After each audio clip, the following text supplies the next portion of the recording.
নমস্কার বন্ধুরা, আশা করি তোমরা সকলেই খুব ভালো আছো।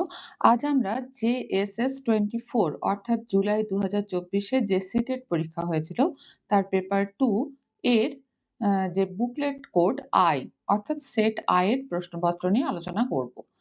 আজ আমাদের আলোচ্য বিষয় হচ্ছে CDP child development and pedagogy বা শিশু মনস্তত্ত্ব ও শিক্ষা বিজ্ঞান যে পার্ট 1 তার 30 টা প্রশ্ন।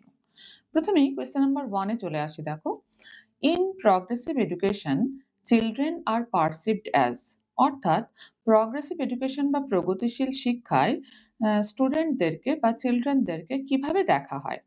এক হচ্ছে ইনোসেন্ট অ্যান্ড ডিপেন্ডেন্ট, নির্দোষ এবং নির্ভরশীল, তা কিন্তু নয়। আমরা জানি প্রগ্রেসিভ এডুকেশন বা প্রগতিশীল শিক্ষা এর মূল যে নীতিগুলো কি কি। এক হচ্ছে এটা শিক্ষার্থী কেন্দ্রিক শিক্ষা বা চাইল্ড সেন্টার্ড এডুকেশন। এখানে লার্নিং বাই ডুইং মেথডে বাচ্চারা শেখে, অর্থাৎ অভিজ্ঞতা এবং কাজের মাধ্যমে শেখে। এবং এইভাবে কাজের মাধ্যমে বা অভিজ্ঞতার মাধ্যমে শিখতে গিয়ে তারা কিন্তু প্রশ্ন করতে শিখে, অর্থাৎ তাদের মধ্যে ক্রিটিক্যাল থিংকিং ডেভেলপ হয়। তারা সমালোচনামূলক চিন্তা করতে শেখে যে কেন হচ্ছে, কিভাবে হচ্ছে। এখানে একটা গণতান্ত্রিক পরিবেশ থাকে এবং কোঅপারেটিভ একটা রিলেশন তৈরি হয় শিক্ষক এবং শিক্ষার্থীর মধ্যে। অর্থাৎ পরস্পরের সঙ্গে পরস্পরের একটা সহযোগিতামূলক সম্পর্ক তৈরি হয় এবং প্রত্যেকের কথা প্রত্যেকে শোনে।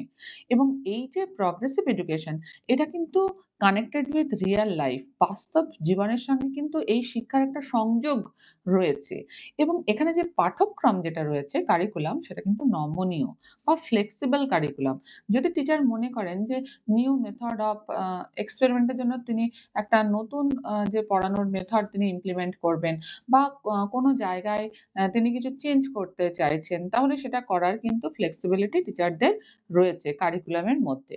তাহলে ১ নম্বর অপশন কারেক্ট নয়, আমরা বুঝতেই পারছি। ২ নম্বর অপশনে আসি, compliant and capable of only consuming knowledge.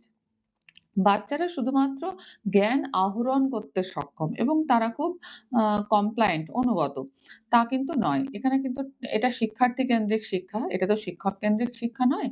যার ফলে কি হচ্ছে যে টিচাররা জ্ঞানের ভান্ডার, তারা জ্ঞান সরবরাহ করবে আর বাচ্চারা শুধুমাত্র সেই জ্ঞানকে আহরণ করবে বা কনজিউম করবে, তা কিন্তু নয়। তাহলে ২ নম্বর অপশনও কিন্তু প্রগতিশীল শিক্ষা বা প্রগ্রেসিভ এডুকেশন এর ক্ষেত্রে কিন্তু প্রযোজ্য নয়। ৩ হচ্ছে knowledgeable and meaning makers। এখানে শিশুরা কেমন হবে? Children's are perceived as knowledgeable, মানে বাচ্চারা যেহেতু কাজের মাধ্যমে শিখছে, লার্নিং বাই ডুইং মেথডে শিখছে, প্রশ্ন করতে শিখছে, তাহলে তাদের নলেজ বাড়ছে। এবং মিনিং মেকার, যেটা তারা শিখছে তার অর্থ খুঁজে পাচ্ছে, বাস্তব জীবনে তাকে প্রয়োগ করতে পারছে। তাহলে দেখতে পাচ্ছি ৩ নম্বর অপশনটা কিন্তু কারেক্ট। ৪ নম্বর হচ্ছে vulnerable and in need of protection। Childrens are perceived as, বাচ্চাদের কিভাবে দেখা হয়? যে বাচ্চারা দুর্বল এবং তাদের প্রোটেকশন বা সুরক্ষার প্রয়োজন, তাও কিন্তু নয়। তাহলে আমরা দেখতে পাচ্ছি এখানে কোন অপশনটা কারেক্ট হলো? না, এখানে আমরা দেখতে পাচ্ছি ৩ নম্বর অপশন হচ্ছে কারেক্ট। তাহলে ১ নম্বর কোয়েশ্চেনের ৩ নম্বর অপশন হলো কারেক্ট। কোয়েশ্চেন নাম্বার ২ তে চলে আসি। Feedback to the students in a classroom is most effective when. অর্থাৎ শিক্ষার্থীদের প্রতি যে প্রতিক্রিয়া, ফিডব্যাক টু দ্য স্টুডেন্টস, শিক্ষার্থীদের যে প্রতিক্রিয়া দেওয়া হচ্ছে একটা ক্লাসরুমের মধ্যে, এটা সবচেয়ে কার্যকরী হবে কখন? মোস্ট এফেক্টিভ কখন হবে? ১ নম্বর বলছে ইট অ্যাসাইনস কম্পারেটিভ র‍্যাংকস টু দ্য স্টুডেন্টস। এটা কি করে? শিক্ষার্থীদের যে একজনের তুলনায় অন্যজন কতটা ভালো করেছে সেই অনুযায়ী র‍্যাংক দেয়। এটা নয়। আ এটা effective কখনোই হতে পারে না। Feedback to the students in a classroom is most effective when. শুধুমাত্র র‍্যাংকের মাধ্যমে একে অপরের তুলনা করা ব্যাপারটা তা নয়। ২ হচ্ছে ইট occurs during as well as after the learning activity. তাহলে এই যে ফিডব্যাকটা কখন দেওয়া হয়? ফিডব্যাকটা দেওয়া হয় যে যখন লার্নিং অ্যাক্টিভিটি চলছে সেটার পরেও হতে পারে বা সেই সময়েও হতে পারে। During as well as after. তাহলে এটাই কিন্তু সবচেয়ে কার্যকরী। যখন বাচ্চারা শিখছে, যখন কোনো একটা জিনিস তারা উম জানছে, শিখছে, তার মধ্যেই হয়তো প্রশ্ন করা হচ্ছে, তখন বাচ্চারা আনসার দিচ্ছে। তারা কোথায় ভুল করছে, তাহলে সেই জায়গাটা টিচার কি করছে? ফিডব্যাক দিচ্ছে। তাহলে সে তখনই কিন্তু সেই জায়গাটাকে কারেক্ট করতে পারছে। যেটা আমরা সিসিই তে দেখেছি কম্প্রিহেনসিভ অ্যান্ড কন্টিনিউয়াস যে ইভ্যালুয়েশন সেক্ষেত্রে কিন্তু এই ব্যাপারটাকেই প্রয়োগ করা হয়। তাহলে স্টুডেন্টদের ফিডব্যাক দেওয়ার ক্ষেত্রে কিন্তু এটাই হচ্ছে সবচেয়ে এফেক্টিভ যে during as well as after the learning activity কিন্তু এটা হওয়া দরকার। এই ফিডব্যাক দেওয়াটা দরকার। ৩ নম্বর হচ্ছে it focuses on what the child can't do rather than what they can do. তাহলে বলছে যে এই ফিডব্যাকটা ফোকাস করছে কার উপর? যে বাচ্চারা কি করতে পারে সেটার উপর ফোকাস করছে না। বাচ্চারা কোনটা করতে পারছে না সেটার উপর ফোকাস করছে। এটা তো কখনোই নয়। এটা একটা নেগেটিভ অ্যাপ্রোচ এর দিকে যাচ্ছে। ৪ নম্বর হচ্ছে it centers around test and exams at the end of the year. একদম বছরের শেষে যে টেস্ট এবং এক্সাম হচ্ছে তার উপর তো ফিডব্যাক দিয়ে লাভ নেই। সেটা তো লাস্ট ব্যাপারটা হয়ে গেল যে পুরো শিখন পদ্ধতির শেষে সেটা হচ্ছে। তাহলে আমাকে ফিডব্যাক কখন দিতে হবে? এখানে কোন অপশনটা কারেক্ট আমরা দেখতে পাচ্ছি? এখানে কিন্তু ২ নম্বর অপশন হচ্ছে কারেক্ট। যে feedback to the students in a classroom is most effective কখন? না when it occurs during as well as after the learning activity. Question number 3 তে চলে আসি। During adolescence, the pressure to conform to gender expectations and follow conventions of femininity and masculinity increases. বলছে বয়ঃসন্ধিকালে এই যে এই যে ফেমিনিটি অ্যান্ড ম্যাসকুলিনিটি ফলো করার যে একটা এক্সপেকটেশন তার একটা চাপ কিন্তু অনুভূত হয় বয়ঃসন্ধিকালে। প্রেশার টু কনফার্ম মানে হচ্ছে যে এই যে একটা চাপ কাজ করে যে কনফার্ম করার জন্য যে জেন্ডার এক্সপেকটেশন ফলো যেন হয়। তাই তো? এটা হচ্ছে অ্যাজারশন। তাহলে এটা তো নিশ্চয়ই একটা সামাজিক প্রেশার থাকেই অ্যাডোলেসেন্স এর সময়। রিজন হচ্ছে gender and gender roles are determined biologically. তাহলে এখানে বলছে যে জেন্ডার লিঙ্গ বা জেন্ডার রোলস আ এগুলো ডিটারমিন হয় কিভাবে? বায়োলজিক্যালি। কিন্তু এটা কিন্তু সঠিক নয়। এ ঠিক কিন্তু আর রিজন কিন্তু রং। কেন? জেন্ডার হচ্ছে একটা সোশ্যাল কনস্ট্রাক্ট। জেন্ডার বলতে আমরা কি বুঝি? যে আমাদের এই যে সেক্স এবং জেন্ডার, সেক্স হচ্ছে বায়োলজিক্যাল কনস্ট্রাক্ট কিন্তু জেন্ডার হচ্ছে সোশ্যাল কনস্ট্রাক্ট। জেন্ডার হচ্ছে যে সোসাইটি কোনো একজন মেয়ে বা ছেলে, একজন পুরুষ বা মহিলার কাছ থেকে কিরকম আচরণ প্রত্যাশা করে সেটা হচ্ছে জেন্ডার। তাহলে এটা কখনোই কিন্তু ডিটারমিন্ড বায়োলজিক্যালি এটা কিন্তু কারেক্ট নয়। তাহলে আমরা দেখতে পাচ্ছি A is true but R is false. তাহলে কোন অপশনটা কারেক্ট হবে বলো? এখানে আমরা দেখতে পাচ্ছি এই যে ৩ নম্বর option A is true but R is false এটা হচ্ছে কারেক্ট ৩ নম্বর কোয়েশ্চেন এর জন্য। মানে ৩ নম্বর কোয়েশ্চেনের ৩ নম্বর অপশনটাই হচ্ছে কারেক্ট। কোয়েশ্চেন নাম্বার 4 এ চলে আসি। Sunita, a 12-year-old girl, shows exceptional musical ability. Both her parents are accomplished singers and they send her for classes for voice training after school.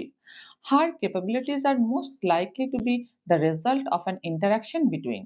তাহলে এখানে কি বললো? সুনিতা, এটা ১২ বছরের একটা মেয়ে, shows exceptional musical ability মানে তার মধ্যে কিন্তু মিউজিকের একটা ব্যতিক্রমী দক্ষতা লক্ষ্য করা যাচ্ছে। তার বাবা-মা দুজনেই both her parents are accomplished singers তারা কিন্তু আ বেশ নামি সিঙ্গার এবং তারা কিন্তু মেয়েকে ভয়েস ট্রেনিং এর জন্য পাঠিয়েছেন আফটার স্কুল। তাহলে মেয়েটার মধ্যে কিন্তু যে বায়োলজিক্যালিও একটা যে বাবা-মা দুজনেই গানে ভালো, তাহলে বায়োলজিক্যাল একটা ব্যাপার আসছে, বংশগত যেটাকে বলা হয় এবং সে কিন্তু একটা পরিবেশও পাচ্ছে। কারণ বাবা-মা যখনই দেখেছেন তার মধ্যে এই দক্ষতাটা রয়েছে, তখনই তারা কিন্তু স্কুলের পর তাকে ভয়েস ট্রেনিং এর জন্য পাঠিয়েছেন, ভয়েস ট্রেনিং এর ক্লাসের জন্য। যাতে কি সেই দক্ষতাটাকে আরো বাড়ানো যায়। Her capabilities are most likely to be the result of an interaction between তবে তার যে এই যে দক্ষতা সেটা আমরা বলতে পারি যে এটা একটা ফলাফল আ কার আ কাদের মধ্যে interaction এর ফলাফল এটা। ১ নম্বর অপশন বলছে growth and maturation বৃদ্ধি এবং পরিণমন। তা তো নয়। ২ হচ্ছে nutrition and discipline পুষ্টি এবং শৃঙ্খলা। তাও নয়। ৩ হচ্ছে heredity and environment এটা হচ্ছে কারেক্ট। কারণ বাবা-মা দুজনেই হচ্ছে ভালো সিঙ্গার। তাহলে heredity র কারণে সে কিছুটা পেয়েছে এবং এনভায়রনমেন্ট বা পরিবেশ, যে বাবা-মা যখনই বুঝতে পেরেছেন যে তার মধ্যে এই দক্ষতাটা রয়েছে মেয়ের মধ্যে, তখন তাকে কিন্তু উপযুক্ত পরিবেশ দেওয়ার তারা চেষ্টা করেছেন। তার জন্যই তারা স্কুলের পর ভয়েস ট্রেনিং এর ক্লাসে তাকে পাঠানো হয়েছে। আর 4 হচ্ছে gender identity and genetic makeup. তাহলে জেন্ডার আইডেন্টিটি মানে লিঙ্গ পরিচয়। মানে এরা হচ্ছে 2 থেকে 3 বছর বয়সে বাচ্চারা বুঝতে পারে যে আমি ছেলে বা আমি মেয়ে। এটাকে জেন্ডার আইডেন্টিটি বলা হয় অ্যান্ড জেনেটিক মেকআপ তা কিন্তু নয়। তাহলে আমরা দেখতে পাচ্ছি এখানে কোন অপশনটা কারেক্ট? না, এখানে কিন্তু ৩ নম্বর অপশনটা হচ্ছে কারেক্ট।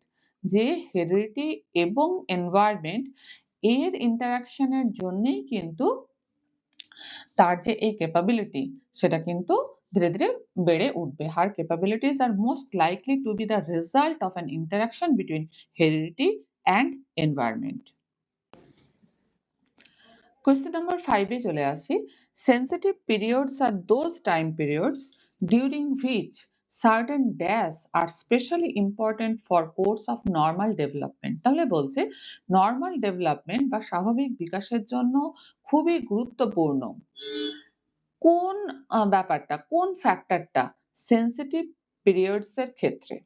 তাহলে সেনসিটিভ পিরিয়ড এখানে বা সংবেদনশীল সময়কাল আমরা কাকে বলছি? এটা হচ্ছে শিশুর যে ডেভেলপমেন্ট বা বিকাশের এমন একটা নির্দিষ্ট সময়কাল, যখন কোনো শিশু কোনো একটা বিশেষ দক্ষতা বা ক্ষমতা খুব সহজে, স্বাভাবিকভাবে এবং দ্রুত শিখে ফেলতে ফেলতে পারে।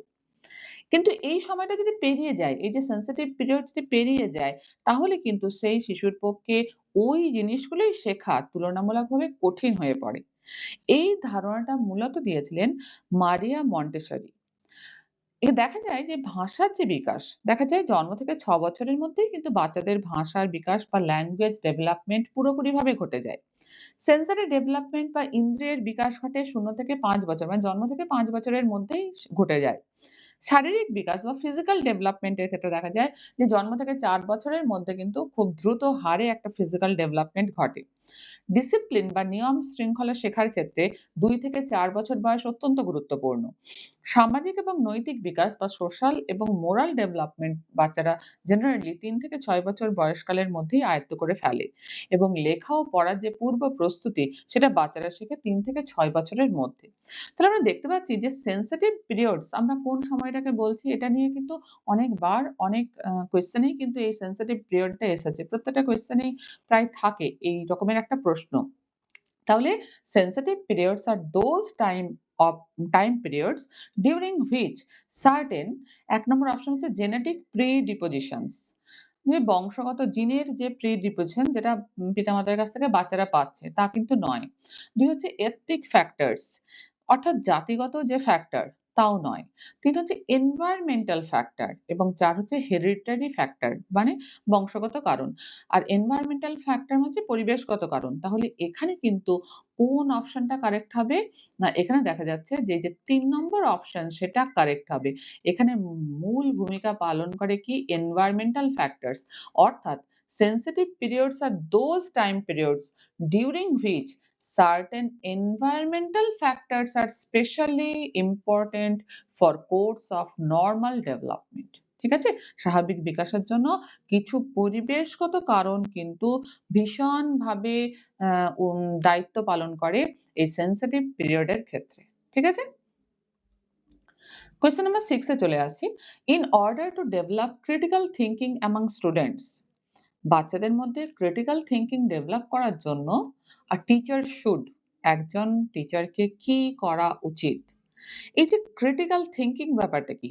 ক্রিটিক্যাল থিংকিং হচ্ছে যে কোনো একটা প্রবলেম তাকে গভীরভাবে বিশ্লেষণ করে যুক্তি দিয়ে সচেতনভাবে যে সিদ্ধান্ত নেওয়ার যে মানসিক দক্ষতা তাকেই বলা হচ্ছে ক্রিটিক্যাল থিংকিং। মানে কোনো একটা কাজ করার সময় কেন হচ্ছে, কিভাবে হচ্ছে, কি জন্য হচ্ছে যে এত প্রশ্ন এবং তার উত্তর খুঁজে বার করা।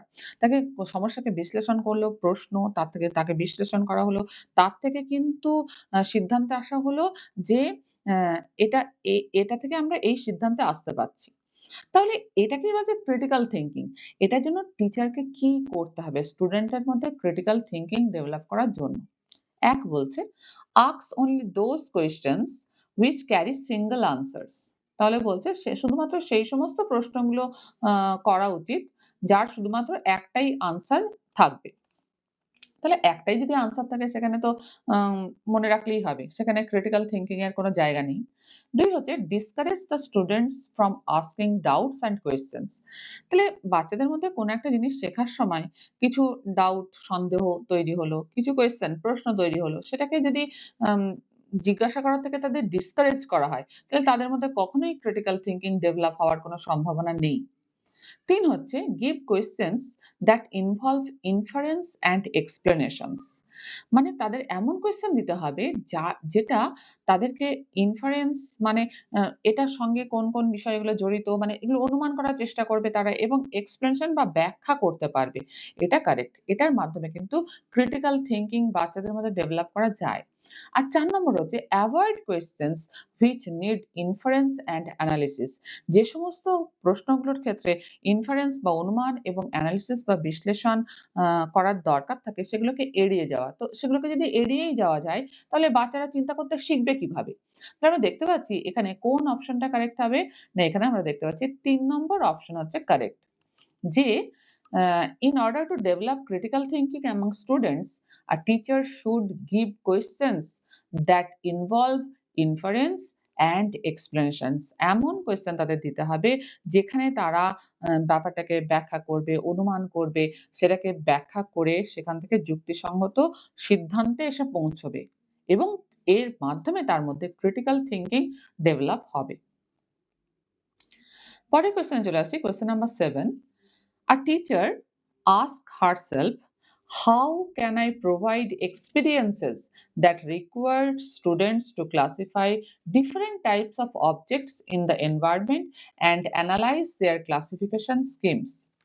Which intelligence is she trying to promote in students?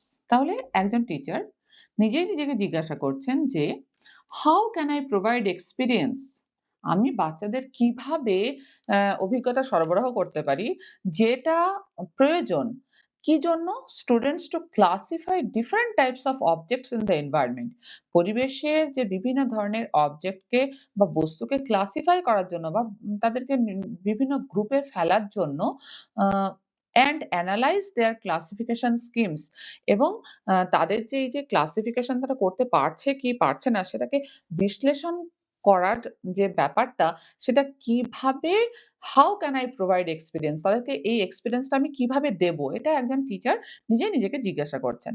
এখানে বলছে which intelligence is she trying to promote in students, বাচ্চাদের মধ্যে তিনি কি ধরনের ইন্টেলিজেন্সকে প্রমোট করতে চেষ্টা করছেন। তাহলে বাচ্চারা এখানে কি করবে? এনভায়রনমেন্ট এর বিভিন্ন অবজেক্ট দেখবে এবং তাকে ক্লাসিফাই করবে। তাই তো? তাহলে এটা কি ধরনের ইন্টেলিজেন্স? এক হচ্ছে লিঙ্গুইস্টিক ইন্টেলিজেন্স বা ভাষাগত দক্ষতা, তা তো নয়। ২ হচ্ছে ইন্টারপার্সোনাল ইন্টেলিজেন্স মানে হচ্ছে অন্য ব্যক্তিকে বোঝার যে ক্ষমতা। যেমন আ সোশ্যাল ওয়ার্কার বা এই যে পলিটিক্যাল লিডার তারা কিন্তু অন্যের মানসিকতা, সাধারণ মানুষের মানসিকতা খুব ভালো বোঝে। এটাও নয়। ৩ হচ্ছে ন্যাচারালিস্টিক ইন্টেলিজেন্স অর্থাৎ নেচার সম্পর্কে বা প্রকৃতির বিভিন্ন বস্তু সম্পর্কে জ্ঞান। এটাই কিন্তু এখানে হবে। কারণ বাচ্চারা এনভায়রনমেন্ট এর বিভিন্ন অবজেক্টকে এনালাইজ করছে এবং তাদের ক্লাসিফিকেশন স্কিমকে তারা এনালাইজ করছে এবং এটাকে বুঝতে শিখছে। ৪ হচ্ছে বডিলি কাইনেস্থেটিক ইন্টেলিজেন্স। এরা তো জিমন্যাস্ট বা পাইলট যাদের বডিকে তারা ক্রিয়েটিভলি ইউজ করতে পারে সেই ইন্টেলিজেন্স। তাহলে এখানে আমরা দেখতে পাচ্ছি আনসার কোনটা হবে যে এখানে টিচার কি করতে চাইছেন? বাচ্চাদের মধ্যে কিন্তু ন্যাচারালিস্টিক যে ইন্টেলিজেন্স সেটাকে প্রমোট করতে চাইছেন। কোয়েশ্চেন নাম্বার ৮ এ চলে আসছি ৮। How does setting mastery goals impact a student's motivation and views of ability? তাহলে বলছে কিভাবে এই যে মাস্টারি গোল সেট করার মাধ্যমে একটা বাচ্চার মোটিভেশন মানে তার যে আহ, প্রেরণা বা প্রেরণা এবং ভিউজ অফ এবিলিটি অর্থাৎ কোনো বিষয় সম্পর্কে তার যে দৃষ্টিভঙ্গি সেটাকে ইম্প্যাক্ট করে এই যে মাস্টারি গোল সেটিং এই ব্যাপারটা। তাহলে এখানে আমাকে প্রথমে জানতে হবে যে মাস্টারি গোল সেটিং ব্যাপারটা কি? মাস্টারি গোল সেটিং হচ্ছে কি যে কোন একটা মাস্টারি গোলস মানে হচ্ছে কোন একটা গোল নিলাম আমি, কোন একটা লক্ষ্য নিলাম এবং তার উপর মাস্টারি করা মানে হচ্ছে সেই ব্যাপারে ওই নির্দিষ্ট বিষয় সম্পর্কে শেখা, দক্ষতা বাড়ানো এবং নিজেকে উন্নত করা। এটাকেই বলা হচ্ছে মাস্টারি গোল। এর ইমপ্যাক্ট অ দুটো ক্ষেত্রে হয়। একটা মোটিভেশন এর ক্ষেত্রেও হয়, একটা এবিলিটি এর ক্ষেত্রেও হয়। মোটিভেশন এর ক্ষেত্রে এই মাস্টারি গোলের কি ইমপ্যাক্ট দেখা যায়? যে এটা যে আমাদের যে intrinsic মোটিভেশন মানে অন্তর্নিহিত প্রেরণা এটাকে বাড়ায়। অন্তর্নিহিত প্রেরণা মানে কি? যে বাইরের কোনো পুরস্কারের লোভে বা কারো সঙ্গে কম্পিটিশন এর জন্য আমি কোনো কাজ করছি না। আমি কাজটাকে ভালোবেসে করছি। এটাই হচ্ছে intrinsic মোটিভেশন। তার কিন্তু চেষ্টা করার মানসিকতা বাড়ে শিক্ষার্থীর এবং যে কোনো একটা জায়গায় যদি সে ফেলও হয়ে যায়, তাহলে সেটাকে সহ্য করার ক্ষমতাও তার বাড়ে। কিন্তু জানার আগ্রহে সে শেখে, সে কিন্তু বাইরের কোনো এক্সটার্নাল কোনো যে পুরস্কার বা প্রাইজ বা কারো সঙ্গে যে আমি কম্পিটিশন করব, তার জন্য সে কিন্তু শেখে না। এটা হচ্ছে ইমপ্যাক্ট অন মোটিভেশন। আর এবিলিটির উপর কিভাবে ইমপ্যাক্ট ফেলে এই মাস্টারি গোল? যে তারা বুঝতে পারে যে কারোর যে সক্ষমতা বা এবিলিটি সেটা কিন্তু ফিক্সড নয়। এটাকে ক্রমাগত ডেভেলপ করা যায়। যদি কেউ ভুল করে, সে ভুল করলো কিন্তু সেটাকে তারা নেগেটিভলি দেখে না। সেটাকে শেখার সুযোগ হিসেবে তারা কিন্তু দেখে। এবং তারা বুঝতে পারে যে এই যে আমরা যে পরিশ্রম করছি এটাই হচ্ছে উন্নতির চাবিকাঠি। তাহলে একটা গ্রোথ মাইন্ডসেট তাদের মধ্যে তৈরি হয়। তাই তো? এবার আমি প্রশ্নে আসি যে how does setting mastery goals impact a student's motivation and views of ability কিভাবে ইমপ্যাক্ট করে মোটিভেশনকে এবং ভিউজ অফ এবিলিটিকে? ১ নম্বর বলছে যে it often implies enhanced intrinsic motivation এ তো কারেক্ট। intrinsic motivation ১ আর ২ দুটোতেই রয়েছে। আর ৩ আর ৪ এ রয়েছে extrinsic motivation তাহলে ৩ আর ৪ এখানেই বাদ হয়ে গেল। এটা কিন্তু হবে না। ১ আর ২ এর মধ্যেই আনসার হবে। তাহলে ১ এ দেখি intrinsic motivation and belief in the entity view of ability তাহলে এবিলিটির এক্সিস্টেন্স আছে। ১ নম্বরে বলছে এন্টিটি ভিউ অফ এবিলিটি। কিন্তু আমরা দেখতে পাচ্ছি এবিলিটির ক্ষেত্রে তারা বুঝতে পারে মাস্টারি গোলের ক্ষেত্রে এটা এবিলিটির উপর কি ইফেক্ট ফেলে না? এবিলিটি যে ফিক্সড নয় এটাকে ডেভেলপ করা যায় সেটা বুঝতে পারে বাচ্চারা। তাহলে ২ নম্বরে বলছে it often implies enhanced intrinsic motivation এটা correct and belief in the incremental view of ability. তাহলে আমরা দেখতে পাচ্ছি এখানে কোন আনসারটা কারেক্ট হবে? না এখানে দেখা যাচ্ছে যে ২ নম্বর অপশন হচ্ছে কারেক্ট। যে মাস্টারি গোল, মোটিভেশন এবং ভিউজ অফ এবিলিটির উপর কি প্রভাব ফেলে? It often implies enhanced intrinsic motivation and belief in the incremental view of ability. Question number 9 এ চলে আসি। Rama is a teacher who is implementing Vygotsky's theory in her classroom. Vygotsky's theory মানে ভাইগটস্কির সোশ্যাল কনস্ট্রাকটিভিজম থিওরি সামাজিক নির্মিতিবাদ তত্ত্ব তার ক্লাসরুমে প্রয়োগ করছেন and she assigns her students to work in groups গ্রুপে কাজ করার কথা বলছেন to complete a challenging task একটা একটা খুব চ্যালেঞ্জিং টাস্ক তিনি দিয়েছেন এবং গ্রুপে সেটাকে কমপ্লিট করার জন্য তিনি বাচ্চাদের বলেছেন during the task one student struggles to understand a key concept এবার এই টাস্ক চলার সময় একটা বাচ্চা সে কিন্তু একটা কি কনসেপ্ট মানে একটা মূলগত ধারণা বোঝার ক্ষেত্রে তার অসুবিধা হচ্ছে সে স্ট্রাগল করছে স্ট্রাগল টু আন্ডারস্ট্যান্ড আ কি কনসেপ্ট একটা কি কনসেপ্ট বোঝার ক্ষেত্রে তার সমস্যা হচ্ছে what would be the most effective way for Rama to help this student এবারে ওই টিচার কিভাবে এই বাচ্চাটাকে সাহায্য করবে ১ নম্বর অপশন বলছেন যে provide the student with the answer to the problem so the group can move on তাহলে একটা অপশন হতেই পারে যে টিচার আনসারটাই বলে দিলেন। তাহলে কি হচ্ছে যে সেই গ্রুপটা পরের কাজে যেতে পারছে। সমস্যা সলভ হয়ে গেল আনসার বলে দিলেন। কিন্তু এটা কিন্তু নির্মিতিবাদ তত্ত্বের কিন্তু বিষয়বস্তু নয়। যখনই সোশ্যাল কনস্ট্রাকটিভিজম থিওরি ভাইগটস্কির কনস্ট্রাকটিভিজম মানে হচ্ছে লার্নিং বাই ডুইং। এখানে কিন্তু টিচার কোনো আনসার বলে দিল আর বাচ্চা সেটা শিখে নিল বা জেনে নিল বা সেটাকে সংগ্রহ করে নিল ব্যাপারটা তা নয়। সে শিখবে লার্নিং বাই ডুইং মেথডে। তাহলে ১ নম্বর অপশন কিন্তু কারেক্ট নয়। ২ এ বলছে encourage the student to try to solve the problem on her own বাচ্চাকে কি বলবে? শিক্ষার্থীকে টিচার বলবেন যে নিজে নিজেই সমস্যাটা যাতে সমাধান সে করে। তাহলে নিজে নিজেই যদি করতে পারত তাহলে সে করেই নিত। তাহলে সে কেন কি কনসেপ্ট আন্ডারস্ট্যান্ড করার জন্য স্ট্রাগল করছে? তাহলে এখানে নিশ্চয়ই কিছু সহায়তা দরকার। তাহলে ২ নম্বর অপশনও কারেক্ট নয়। ৩ হচ্ছে assign a different task to the student that is better suited for to her abilities. তাহলে যে জায়গাটাতে সে আটকেছে সেটাকে থেকে বাদ দিয়ে একটা অন্য টাস্ক তাকে দিয়ে দেওয়া হলো, যেটা তার সক্ষমতা অনুসারে সে সেটাকে সলভ করতে পারবে। তাহলে এখানে যে জায়গাটাতে তার মানে সে বুঝতে অসুবিধা হচ্ছিল সেটা তো থেকেই গেল তার কাছে। তার তো সলভ হলো না কোনো। তাহলে এই অপশনটাও নিশ্চয়ই কারেক্ট নয়। ৪ নম্বর অপশনে আসি। Work through the problem with the student. এখানে টিচার কি করবে? স্টুডেন্টের সঙ্গে সেই প্রবলেমটাকে সলভ করার চেষ্টা করবে। মানে সেই প্রবলেমের উপর কাজ করবেন উনি। And providing guidance and feedback. এইটা হচ্ছে মূল কথা। তিনি কি করবেন? গাইডেন্স দেবেন অর্থাৎ এই প্রবলেমটাকে সলভ করার জন্য বা কি কনসেপ্টটাকে আন্ডারস্ট্যান্ড করার জন্য তিনি পথপ্রদর্শন করবেন, গাইডেন্স দেবেন এবং ফিডব্যাক দেবেন বা প্রতিক্রিয়া দেবেন অ্যাজ নিডেড যেমন প্রয়োজন। while involving other group members, যখন তিনি অন্যান্য গ্রুপ মেম্বারদেরও ইনভলভ করবেন এর মধ্যে, তাদের সঙ্গে কাজটাকে নিয়ে তিনিও সেখানে ইনভলভ হবেন এবং যেখানে নিডেড প্রয়োজন সেখানে গাইডেন্স এবং ফিডব্যাক দেবেন। তাহলে আমরা বুঝতে পারছি যে এখানে কোন অপশনটা কারেক্ট হবে? না ৪ নম্বর অপশন হচ্ছে এখানে কারেক্ট। যে ভাইগটস্কিস থিওরি ইমপ্লিমেন্ট করার ক্ষেত্রে কিন্তু টিচারকে কোনো একটা স্টুডেন্ট যদি অসুবিধায় পড়ে তার সঙ্গে কাজে ইনভলভ হতে হবে।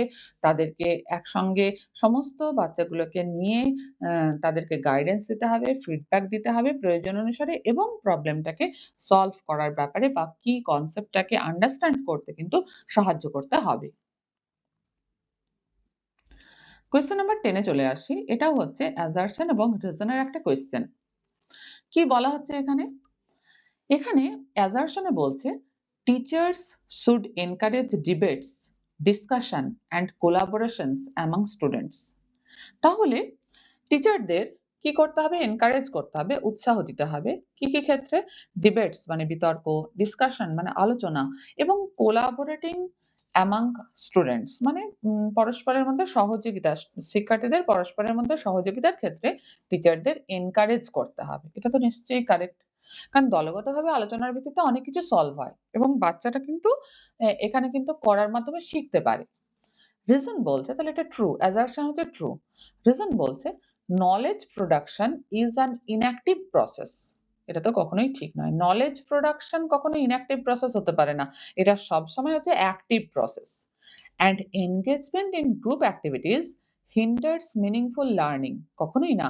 গ্রুপ activities কিন্তু meaningful learning কে কিন্তু আরো অর্থবহ করে তোলে। এটাকে হিন্ডার করে না, বাধা দেয় না। তাহলে আর কিন্তু পুরোপুরি কিন্তু ফলস। তাহলে A is true and R is false. তাহলে কোন অপশনটা কারেক্ট হবে দেখো। এখানে আমরা দেখতে পাচ্ছি ৩ নম্বর অপশন কারেক্ট যে A is true and R is false. Question number 11 এ চলে আসি। Change and stability in emotions, personality and social relationship together constitute. তাহলে এখানে কি বলা হচ্ছে যে এই যে ইমোশনস মানে হচ্ছে আবেগ বা প্রক্ষোভ, এর স্টেবিলিটি মানে হচ্ছে স্থিতিশীলতা এবং চেঞ্জ বা পরিবর্তন। তাহলে এই যে আবেগ বা প্রক্ষোভের যে পরিবর্তন বা স্থিতিশীলতা, পার্সোনালিটি মানে হচ্ছে ব্যক্তিত্ব অ্যান্ড সোশ্যাল রিলেশনশিপস মানে হচ্ছে সামাজিক সম্পর্ক। এগুলো টুগেদার কনস্টিটিউট, এগুলো সব মিলিয়ে কি তৈরি করে? প্রক্ষোভ, ব্যক্তিত্ব, সামাজিক যে সম্পর্ক এগুলো সব মিলিয়ে কি তৈরি করে? ১ নম্বর পার্সোনালিটি ডেভেলপমেন্ট অর্থাৎ ব্যক্তিত্বের বিকাশ। তাহলে এখানে শুধু পার্সোনালিটি রয়েছে, ইমোশনস বা সোশ্যাল রিলেশনশিপ এর ব্যাপার নেই। ২ হচ্ছে ইমোশনাল ডেভেলপমেন্ট। তাহলে শুধু ইমোশনস রয়েছে, পার্সোনালিটি বা সোশ্যাল রিলেশনশিপ এর ব্যাপারটা এখানে নেই। ৩ হচ্ছে সাইকোসোশ্যাল ডেভেলপমেন্ট, মনোসামাজিক বিকাশ যেখানে বলা হচ্ছে, যেটাকে বলা হচ্ছে। এখানে মনোসামাজিক বিকাশ মানে এখানে ইমোশনস ও রয়েছে, পার্সোনালিটিও রয়েছে, সোশ্যাল রিলেশনশিপ ও রয়েছে। তাহলে এটাই কারেক্ট। আর ৪ হচ্ছে কগনিটিভ ডেভেলপমেন্ট বা বৌদ্ধিক বা প্রজ্ঞার বিকাশ বা বৌদ্ধিক বিকাশ। তাহলে শুধুমাত্র বৌদ্ধিক বিকাশের ক্ষেত্রে ইমোশনস, পার্সোনালিটি, সোশ্যাল রিলেশনশিপ এগুলোর কিন্তু ব্যাপার নেই। তাহলে এখানে কোন অপশনটা কারেক্ট হচ্ছে? এখানে আমরা দেখতে পাচ্ছি ৩ নম্বর অপশন হচ্ছে কারেক্ট। যে change and stability in emotions, personality and social relationships together constitute psychosocial development. Question number 12 এ চলে আসি। Which of the following correctly describes culturally responsive teaching to cater to diverse groups of students? এখানে culturally responsive teaching ব্যাপারটা কি এটা আগে জানতে হবে, তবে আমরা আনসারটা করতে পারবো।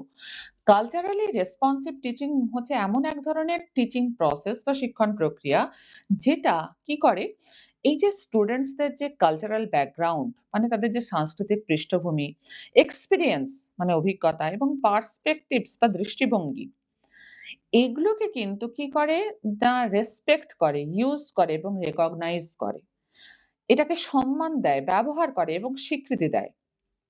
কিরকম ভাবে? অ্যাজ অ্যাসেটস, যেন এগুলো একটা অ্যাসেটস ফর লার্নিং, এবং এটাই কিন্তু লার্নিং থেকে কি করে মিনিংফুল করে তোলে সমস্ত লার্নার্সদের ক্ষেত্রে। এটাকেই বলা হচ্ছে কালচারালি রেসপন্সিভ টিচিং।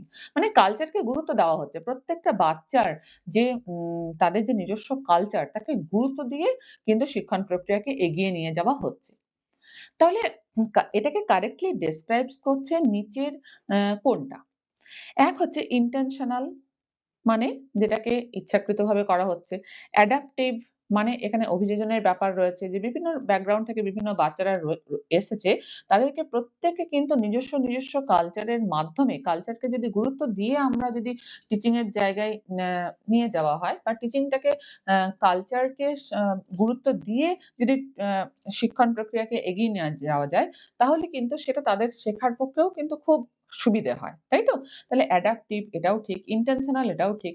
ডিফারেনশিয়েটেড সেটা তো হবেই, কারণ বিভিন্ন ডাইভার্স ব্যাকগ্রাউন্ড থেকে ডাইভার্স গ্রুপ অফ স্টুডেন্টসরা এসেছে বিভিন্ন ব্যাকগ্রাউন্ড থেকে। স্ট্যান্ডার্ডাইজড টা কিন্তু হবে না। স্ট্যান্ডার্ডাইজড মানে আদর্শায়িত। তাহলে এই যে ডাইভার্স গ্রুপ অফ স্টুডেন্টসদের ক্ষেত্রে কিন্তু স্ট্যান্ডার্ডাইজড এই ব্যাপারটা কারেক্ট নয়। বাকি সবই কারেক্ট। তাহলে আমরা দেখতে পাচ্ছি কোন অপশনটা কারেক্ট? 1, 2 অ্যান্ড 3, অর্থাৎ আমরা দেখতে পাচ্ছি ৩ নম্বর অপশন হচ্ছে এখানে কারেক্ট। তাহলে 12 নম্বর কোয়েশ্চেনের ৩ নম্বর অপশন কারেক্ট। কোয়েশ্চেন নাম্বার 13 এ চলে আসি। এখানেও কিন্তু অ্যাসারশন এবং রিজন এর একটা কোয়েশ্চেন দিয়েছে। অ্যাসারশন বলছে school should function within frameworks which assesses the finished product and learning outcomes.